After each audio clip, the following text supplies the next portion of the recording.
Primera epístola de Pedro, capítulo 3, del 1 al 7.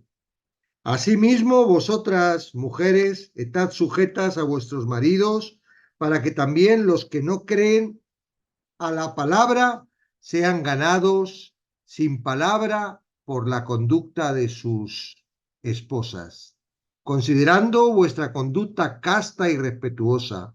Vuestro atavío no sea sea el extenso externo de peinados ostentosos, de adornos de oro o de vestidos lujosos, sino el interno, el del corazón, en el incorruptible ornato de su espíritu afable y apacible, que es de grande estima delante de Dios. Porque así también se ataviaban en otro tiempo aquellas santas mujeres que esperaban en Dios, estando sujetas a sus maridos. Como Sara obedeció a Abraham, llamándole Señor, de la cual vosotras habéis venido a ser hijas, si hacéis el bien, sin tener ninguna amenaza.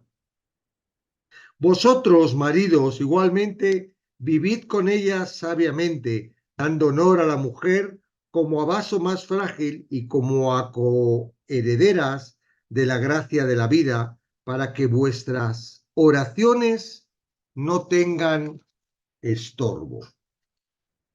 Dice, para que los creyentes mantengan un testimonio ejemplar en este mundo incrédulo, deben vivir con integridad en 4 áreas principales de interacción social, ordenadas por Dios, que Pedro trata: la sociedad, en el trabajo, la familia y la iglesia. Con relación a las 3 dimensiones seculares de vida, el apóstol manda a los creyentes ser un testimonio del bien positivo del Evangelio y también negativamente para callar a los críticos de la fe. El asunto de la sumisión es crucial en la familia, comenzando con la esposa al esposo. Pedro dirige 6 versículos a la sumisión de la esposa a los esposos y 1 al servicio de los esposos y a las necesidades de la esposa. Una división que a primera vista podría parecer desequilibrada. Pero en la época de Pedro, cuando una esposa se volvía cristiana, el potencial para la dificultad era mucho mayor del que representaba si el esposo se convertía primero en creyente. En esa sociedad, cuando la mujer, a quienes se les veía como inferiores a los hombres, se hacían cristianas sin que sus esposos también fuesen salvos, era previsible la probabilidad de ser avergonzadas, por lo que se veían como un acto de desafío por parte de la esposa, como era el conflicto generado posteriormente. En la cultura grecorromana del siglo I, las mujeres recibían poco o ningún respeto. Mientras vivían en la casa de sus padres, estaban sujetas a la ley romana de la patria potestad, el poder del padre, que concedía a los padres autoridad final de vida y muerte sobre sus hijos. Los esposos tenían una clase parecida de autoridad legal sobre sus esposas. La sociedad relacionaba a las mujeres como simples siervas que debían quedarse en casa y obedecer a sus esposos. Si una mujer decidía obedecer el Evangelio, esa decisión de cambiar de religión por su cuenta podría resultar en grave maltrato por parte de su marido no salvo. Cuando ocurría tal conversión, una esposa debía saber cómo responder a su esposo a fin de que pudiera ganarlo para el Evangelio. El deber esencial de ella era ser sumisa, como en el caso de las relaciones civiles y en el lugar de trabajo. Primero, la esposa creyente tiene la responsabilidad de permanecer con su esposo incrédulo. Si él desea mantener la unión, ella no debe divorciarse. Si una mujer tiene marido que no sea creyente y él consiste en vivir con ella, no la abandone. Pablo continúa diciendo que los cónyuges no salvos se benefician de las bendiciones divinas que sus cónyuges salvos reciben de parte de Dios. Porque el marido incrédulo es santificado en la mujer y la mujer incrédula en el marido. Sin embargo, Si un esposo incrédulo no quiere permanecer con su esposa creyente, ella no tiene que obligarlo a quedarse, porque tal intento solo podría producir perturbación y los creyentes están llamados a la paz. Pero si el incrédulo se separa, sepárese, pues no está el hermano o la hermana sujeta a servidumbre en semejante caso, sino que a paz nos llamó Dios. Cuando el vínculo se rompe bajo tales condiciones, el creyente es libre para volver a casarse en el Señor, igual que en el caso de muerte. Que las mujeres cristianas son espiritualmente iguales a los hombres en Cristo está claro en Gálatas 3, 27 y 28. Porque todos los que saben habéis sido bautizados en Cristo, de Cristo estáis revestidos. Ya no hay judío ni griego, no hay esclavo ni libre, no hay varón ni mujer, porque todos vosotros sois uno en Cristo Jesús. Sin embargo, Dios ha mandado a las mujeres tener ciertas obligaciones con sus esposos, lo que Pedro identifica como sumisión, fidelidad y modestia. Sumisión no implica inferioridad moral, intelectual o espiritual en la familia, en el lugar de trabajo o en la sociedad en general. Pero es el diseño de Dios para las funciones necesarias para el bienestar de la humanidad. En la misma línea, un oficial al mando no necesariamente es superior en carácter a las tropas que dirige, pero su autoridad es vital para el apropiado funcionamiento de la unidad. El texto no prohíbe a las esposas peinarse el cabello ni usar joyas o ropas bonitas. Lo importante es que esto no debe constituir la preocupación o el interés principal en el asunto de atraer a su esposo incrédulo hacia Cristo. En lugar de estar consumidas por su apariencia externa, la esposa cristiana deben estar dedicadas a embellecer lo interno, lo del corazón. Igualmente se refiere otra vez al deber de la sumisión. Esta vez es el esposo creyente el que se somete a servir a su esposa. Los maridos obedecen ese deber al adherirse a tres responsabilidades básicas respecto a cuidar de las necesidades de su esposa: consideración, caballerosidad y compañerismo. Primero, los esposos deben cumplir el mandato: vivid con ella sabiamente, lo que significa que deben ser considerados. Sabiamente habla de ser sensibles y tener en cuenta las necesidades físicas, emocionales de sus esposas. Un esposo creyente debe también ser caballeroso con su esposa, entendiendo que ella es un vaso más frágil, ya que es mujer. Así como la sumisión no implica inferioridad intrínseca para quienes se someten, así la frase más frágil no significa que la esposa sea intrínsecamente más débil en carácter o intelecto que su esposo. Tercero, los esposos deben ser compañeros de sus esposas como coherederas de la gracia de la vida, lo que no se refiere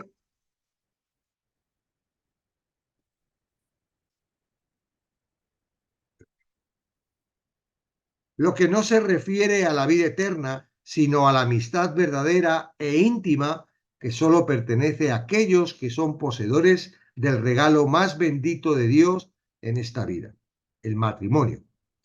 Pedro califica al matrimonio como la gracia de la vida porque gracia, charis, significa favor inmerecido.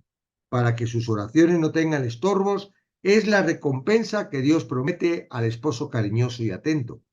La oración aquí en mente podría ser específicamente por la salvación de una esposa incrédula. Pero nada en el texto las limitan a eso. La advertencia claramente dada es que si un esposo en Cristo no está cumpliendo su responsabilidad para con su esposa, Dios quizá no le conteste las oraciones. Ninguna amenaza divina más sería que esa podría darse a un creyente: la interrupción de todas las promesas de oraciones oídas y contestadas. Bueno, un poco de repaso. Ya hemos visto otras veces en otro de los estudios de Pedro toda esta relación de matrimonio, sometimiento y todo esto. Bueno ver que están en línea, ¿verdad? Un segundito que coloco los comentarios. Ajustes, comentarios. Están en línea los dos, en la misma naturaleza.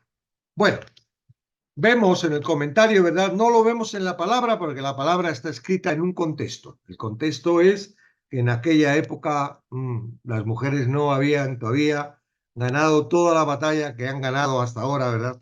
Con la igualdad.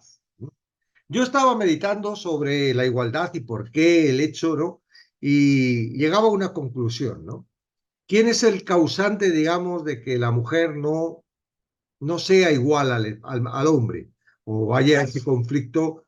Perdona, Luis, no vale. De alguna forma. Estoy tosiendo. Claro, pero estoy grabando.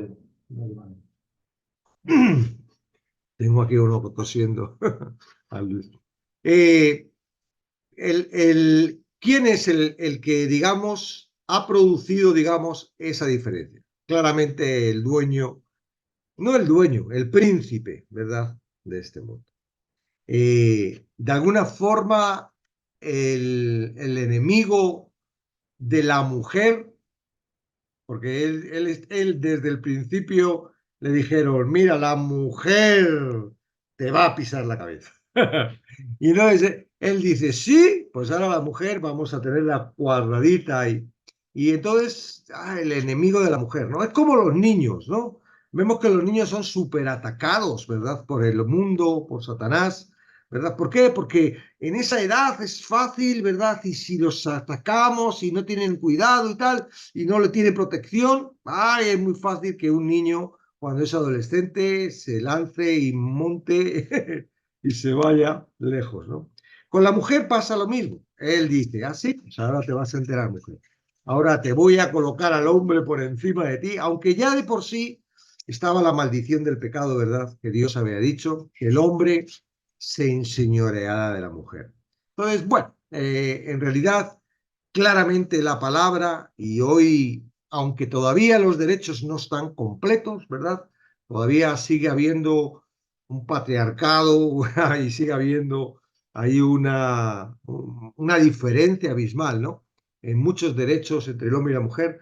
Hoy en día, digamos, se está acercando, y en el aspecto yo creo espiritual, casi, entre comillas, ¿verdad? Porque todavía sigue habiendo esa mala interpretación de la palabra que la utilizan. ¿Para qué? Para que, no, parece como que son más débiles, no pueden enseñar, no pueden predicar, pueden hacer lo mismo que los hombres siempre y cuando sea porque Dios se ha mandado a hacerlo, ¿verdad? Tanta culpa tiene una mujer que se pone a ser pastora, que Dios no le dice que sea pastora, como un hombre que se pone a ser pastor, que Dios no le ha mandado ser pastor. Los dos están en un delito tremendo, están haciendo algo que Dios no les mandaba hacer y que están ahí en una posición y una autoridad que no es dada por Dios. ¿Ok?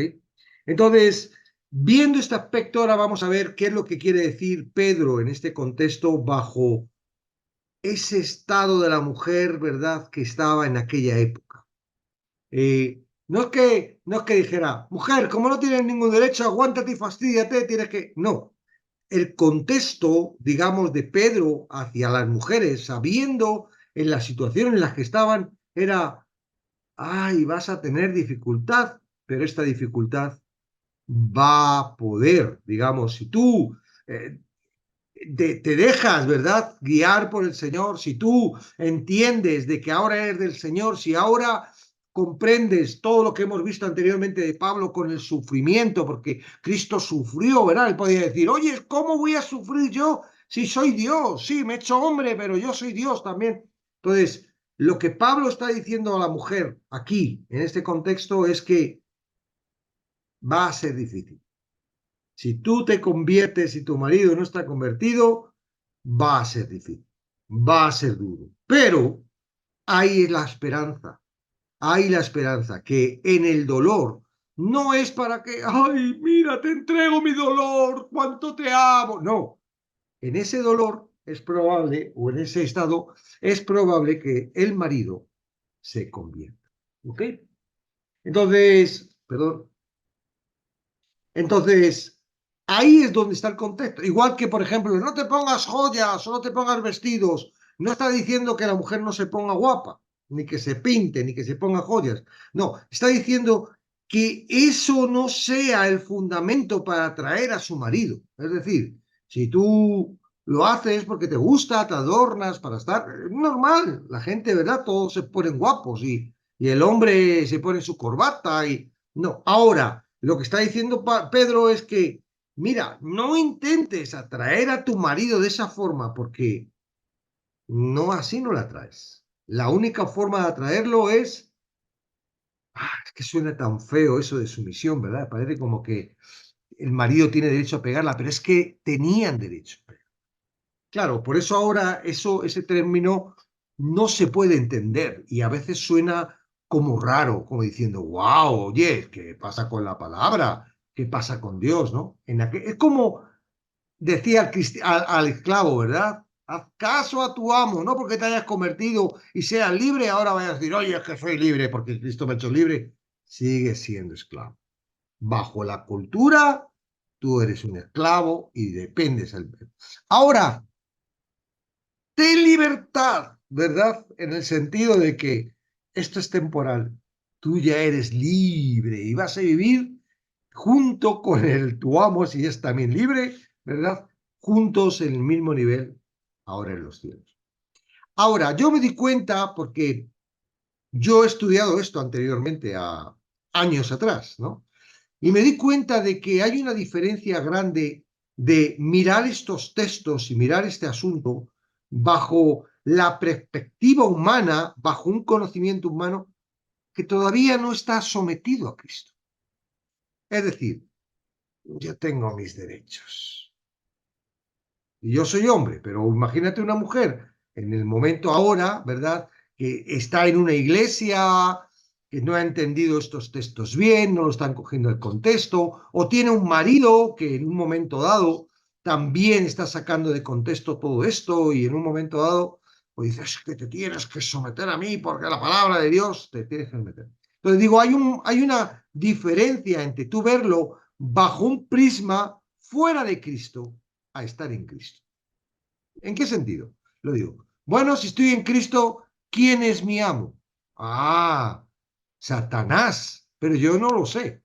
Él no, él es un engañador. Él lo que hace es que me hace ser egocéntrico. Es decir, yo. Yo tengo mis derechos, yo tengo mis cosas, yo tengo esto, yo lo otro. Sí creo en Dios, sí creo en Jesús, sí creo en la redención, sí creo en los pecados, pero yo. Y entonces defiendo mi cuestionamiento. Y yo como hombre defiendo mi patriarcado.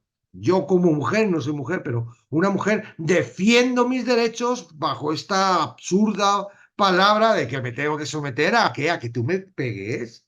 Vamos, no me tengo que someter a que me pegues judicialmente o civilmente, porque seamos cristianos, no vamos. ¿Entiendes? Ahora estoy en Cristo. Y si estoy en Cristo y miro estos textos bajo el concepto, ya no soy yo, ya no mando yo, ahora es Cristo el que manda en mí. Y todas las cosas que me están pasando son porque Él lo está permitiendo bajo su sabiduría, omnisciencia, poder y todo lo que podamos decir. De forma que Él no lo permite para castigarme, Él no lo permite porque se le escape de la mano, Él no lo permite para que yo, no, Él lo permite porque hay un propósito y sabemos que el propósito de Él tiene que ver con el Evangelio y la salvación. Entonces, ahora tengo un conflicto. Mi marido o mi esposa no entiende esto. ¿Por qué? Porque no está en Cristo. Pero yo ya he entrado, ya estoy en Cristo. Ya entiendo que pertenezco a Cristo y el sufrimiento va a ser diferente. Primero, no va a haber esa confrontación tan fuerte porque fuera de Cristo es el yo el que manda y yo tengo mis derechos y él tiene sus derechos y la mayoría de los divorcios tienen que ver por esto, porque cada uno se sienten dañados uno del otro, tú has hecho esto, eres un egoísta y no has hecho lo otro y cada uno... Ahora, en Cristo, ¿verdad? Estamos hablando de una pareja que en realidad no están los dos en Cristo. Si están los dos en Cristo, no tendría que haber este problema. Los dos entienden que pertenecen a Cristo y caminarían, ¿verdad?, en una armonía en Cristo. Pero el conflicto siempre viene cuando uno de los dos no está en Cristo. Bien, el que está en Cristo puede soportar todo esto. Claro que lo puede soportar. ¿Y hay un propósito? Claro que hay un propósito. Claro, tenemos herramientas para poder soportar, ¿verdad? Cuando nos está la oración, la palabra, la promesa, ¿verdad? Todo esto, Señor, esto es incomodísimo, ¿no? Es muy incómodo. Sé que mi esposo, sé que mi esposa no está en Cristo y de alguna forma todo esto lo está provocando Satanás para que haya un enfrentamiento, pero tú estás permitiendo todo esto para de alguna forma, en mi posición, no por mis fuerzas, sino a través de tu poder. Claro, una persona que no está en Cristo no tiene el poder del Espíritu Santo, no va a aguantar. Y si aguanta, aguanta con sus fuerzas, con lo cual va a producir mucho orgullo, va a producir mucho dolor, va a producir mucho, a lo mejor aguanta un tiempo y eso se va guardando, guardando hasta que ¡pa! El corazón estalla ya de eso y termina con un asesinato. Ok, entonces, estás en Cristo, el poder, con lo que tú puedes resistir, lo que es distinto, que ahora ya no eres tú. Es como si fuese Cristo quien estuviera padeciendo lo que tú estás padeciendo. Tú cuando te encuentres, si estás en Cristo, si no estás, te toca rodillética, orar, palabra y seguir clamando a Dios para que te lleve a Cristo. Una vez que estás en Cristo, Él soporta.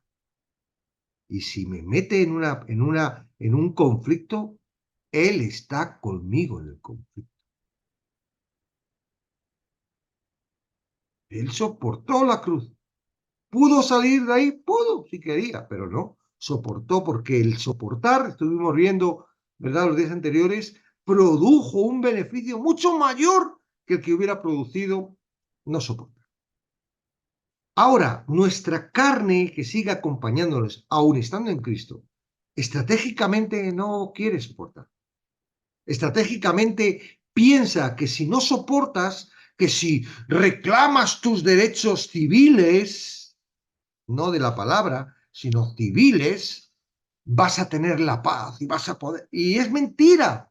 Lo que lleva es a un conflicto tras conflicto tras conflicto. Y sí, eres cristiano, sí estás en Cristo, pero estás más amargado, más amargada que nada.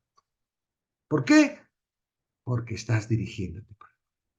Entonces, lo que tenemos que darnos cuenta aquí es, no que, la palabra está diciendo que la mujer se someta, que el hombre está diciendo que me someta. No, lo que la palabra está diciendo es que tenemos el recurso del Espíritu Santo que nos va a ayudar, porque la meta no es aguantar, la meta es que el cónyuge se convierta. ¿Amén? La meta es que el cónyuge se convierta. Y si no se convierte, pues que se vaya. ¿No? Tú no te vayas, tú aguantando ahí, porque estás diciendo, quiero evangelizar, y sales a la calle y aguantas toda, y luego en tu casa quieres que se vaya tu marido. No, la forma en la que nosotros vamos a evangelizar a nuestros cónyuges, a nuestros familiares, es soportando su maltrato. El maltrato que no nos dan ellos, señores, no, señoras, no piensen que son ellos, porque la lucha no es con carne y sangre. Esas personas que no están en Cristo son esclavas.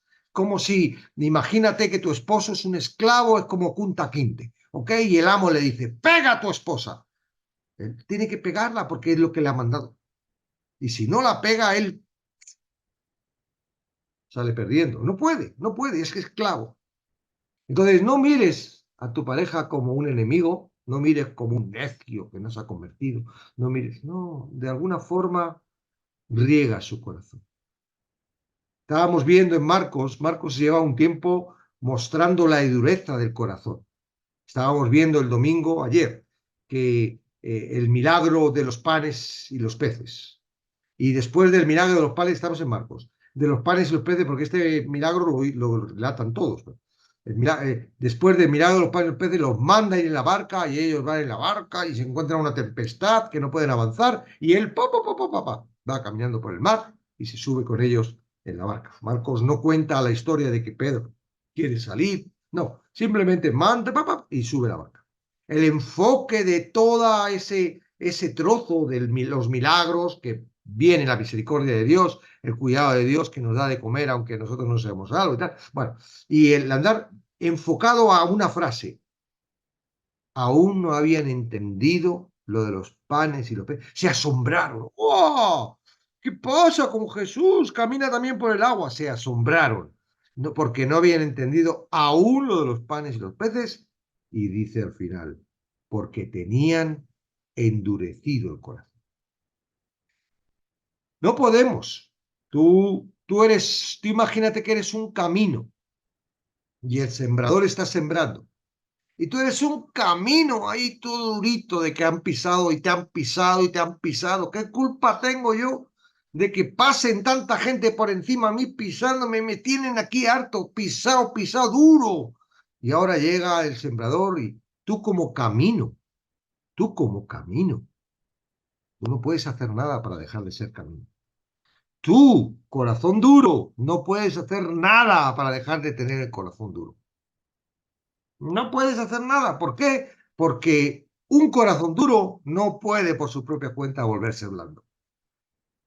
¿Cómo se vuelve físicamente un camino blando? Ahí tiene que llover y llover y llover y llover y llover y llover.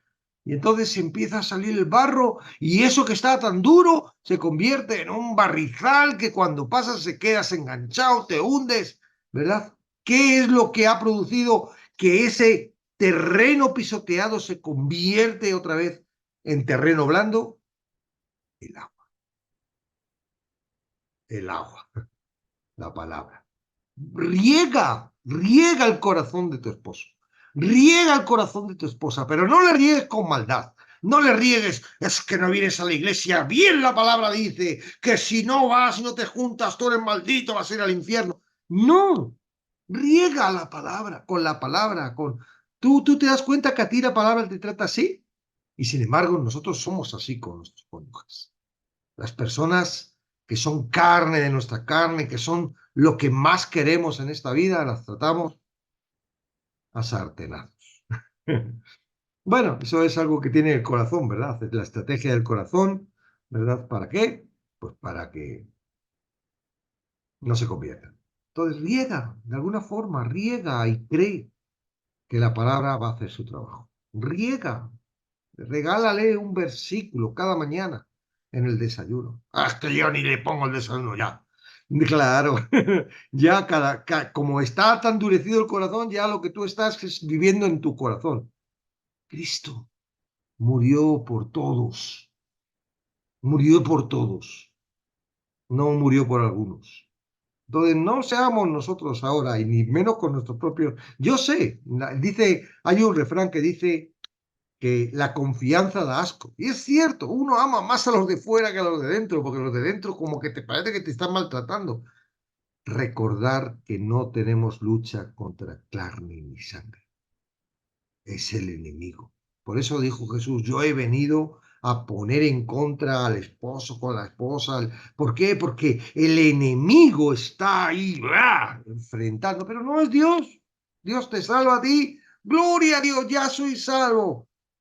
Y ahora tu esposa o tu esposo, a través de ti, puede ser salvo. ¿Quieres que sean salvos?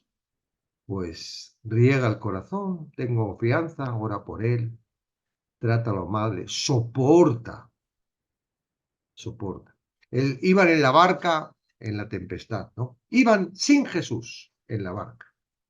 Aunque cuando iban en la barca también tenía dificultad, pero por lo menos tuvieron a Jesús, ¿verdad? En la tempestad anterior y pudieron decir, Jesús, ¿qué perecemos? Despierta. ¿No? Aquí no estaba Jesús, se había quedado en tierra. Y ellos estaban, dice, con la barca. Llevaban un montón de horas, casi 6 horas, remando para 2 o 3 kilómetros. No habían avanzado nada. Y estaban ya agotados. La palabra dice, exactamente en Reina Valera, claro, dice, un segundito,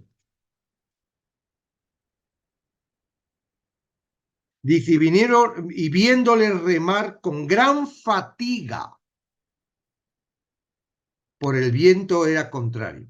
Así es como están todos los que están fuera de Cristo, con gran fatiga, remando contra viento y marea, porque no está Cristo en sus vidas. Porque si estuviera Cristo en sus vidas, para viento. Claro, dice, pues yo tengo a Cristo y menudas tormentas tengo, sí, pero veis que, pero está Cristo contigo. ¿Qué diferencia pasar una tormenta sabiendo que estás con Cristo y que hay un propósito, ¿verdad? Y que ese propósito es para bien, de alguna forma, no porque tenga antojo, a ver si aguantas. No, no creas eso. Si crees eso, todavía no estás en Cristo. Todavía no conoces quién es Cristo. No, Él sabe todo, sabe lo que vas a hacer antes que lo hagas. Sabes las barbaridades que vas a hacer antes que lo hagas. Y ya te ha perdonado y ha ido a la cruz por todas esas barbaridades. No te tiene que probar. ¿Qué va a probarte? ¿Qué va a decir? Voy a probar a ver lo que va a hacer, porque Él sabe lo que vas a hacer. ¿Qué va a probarte? No, Dios no prueba, no tienta. No, Él solo ama, ama y ya nos ha salvado.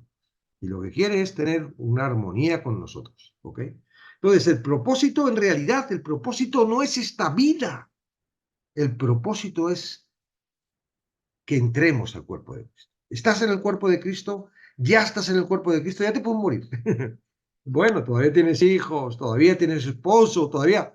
El fundamento de todo eso es para que conozcan a Cristo y vengan a Cristo. Y después ya pueden morir todos. ¿Listo? Porque no morimos, pasamos. Como decir, wow, se acabó la prisión y ahora vamos a salir a la libertad.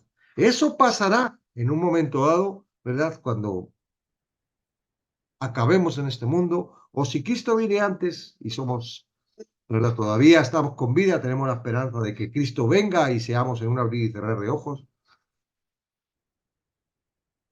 glorificados, seres de luz, ¿no? Y eso lo decía yo a la doctora cuando iba, ¿no? Porque han tenido un accidente conmigo, se ha puesto todo lleno de sangre, me da sangre y tal, parecía ahí que me habían pegado un tiro con la camiseta. Y dice, ¿sabes? Le he dicho, digo, ¿sabes que cuando vayamos al cielo, yo no sé si creo o no creo, pero ¿sabes? Cuando vayamos al cielo no vamos a tener sangre, no vamos a ser seres de agua, de líquido, vamos a ser seres de luz. Y digo, bueno, eso ya lo veremos, decía. Digo, bueno, pero no va a pasar esto que ha pasado hoy. Amén. Entonces, mujeres, no os dejéis guiar por el corazón y, ay, esos derechos que yo tengo. No, tus derechos ya los has pagado Cristo en la cruz y ahora tus derechos es que estás en Cristo y eres parte de Cristo. Como carne, tu ser carnal, ¿verdad? Que si mueres, no ha venido Cristo, va a ir a un cementerio o a un tanatorio, bueno, esto a un incineradora, no tiene derechos.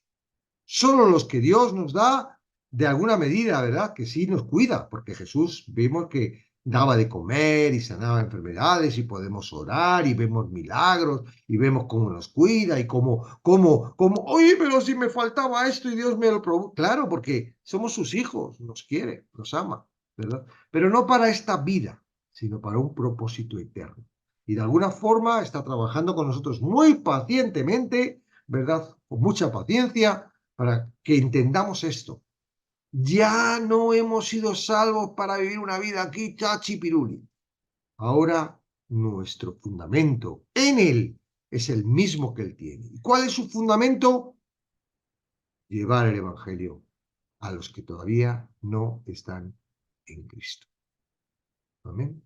Y lo hacemos muy mal, porque lo hacemos bajo las medidas de nuestro corazón, de nuestra mente, pero aún así no pasa nada, porque el que lleva el control de todo este asunto es Cristo, que es en donde estamos. Amén. Entonces, ¿tenéis derecho a las mujeres? Claro, como los hombres, los mismos derechos. ¿Cuáles? Estamos en Cristo, el derecho de estar en Cristo, ¿verdad? Y lo que Cristo quiera, porque ahora ya no vivo yo, Él vive en mí. Ahora ya no soy. En Romanos 6 dice, ahora que habéis sido liberados del pecado, Romanos 6,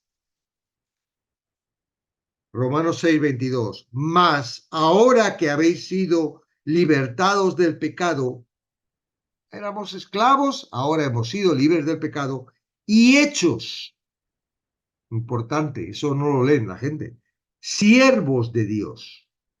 Y si eres siervo, Él es el que manda. Y si eres el que manda, estás seguro. ¿Por qué? Porque eres suyo y Él cuida lo suyo. Ahora, a veces nuestro concepto de seguridad difiere de su concepto de seguridad. Ahora, ¿a cuál vas a tener más consideración? ¿A lo que tú crees o a lo que Él cree? Claro, si todavía estás pensando que Dios es inferior a ti y que tiene menos conocimiento que tú y que tú eres más listo y que tú, pues entonces todavía creo que tienes que seguir leyendo la palabra para conocer quién es Cristo. Amén. Entonces, ¿hay dificultad? Hay dificultad, hermano. Cuando uno se convierte y el otro no, hay dificultad. Pero esa dificultad no es que, jo, qué rollo, lo mal que lo paso, y para orar, Señor, llévatelo pronto. No, esa dificultad es porque de alguna forma hay que salvar al cónyuge. Hay que salvarlo. Hay que salvarlo. Y no es cómodo, ¿verdad? Imaginaros cómo nos salvó Jesucristo. Yo dije el otro día, digo, podría haber elegido otra forma, ¿verdad? Haber hecho, los voy a salvar así. ¿Y lo podría haber hecho? No. Optó por la vía dura. Optó y desde el principio lo creó, ¿eh? No fue una cosa, ¡ay, lo que tengo que hacer ahora, madre mía! ¿Por qué habré dicho que el pecado es la muerte? Ahora tengo que morir por ellos. No, él desde el principio ya lo sabía y entonces optó por la vía de la complicada. Testimonio tenemos, como dice, ayer, lo decía el otro día, dice, eh, ejemplo, dejándonos ejemplo para que sigamos su pisada. Ejemplo. ¿Amén? Entonces, bueno, tienes complicación con tu marido porque no es cristiano, te impide venir aquí al live. Estás todo el día ahí viendo a ese de gafas barbudo y ahora con el ojo pipa. Pues acuérdate de las dificultades que pasó Cristo. A él también le hubiera gustado quizás hacer así. ¡Fuera! Quita, no me toques. No me pongas esa corona. No me claves en la cruz. No me traiciones. No me niegues. Él padeció, ¿verdad? Siendo Dios, para que nosotros ahora podamos tener libertad y ahora podamos soportar, porque no lo soportamos solos, lo soportamos con Él. Estamos con Él. Amén. Bueno, hasta aquí. ¿Ok? Vamos ahora a compartir, a hablar, a preguntar. Este es mi tiempo. Voy a apagar la grabación.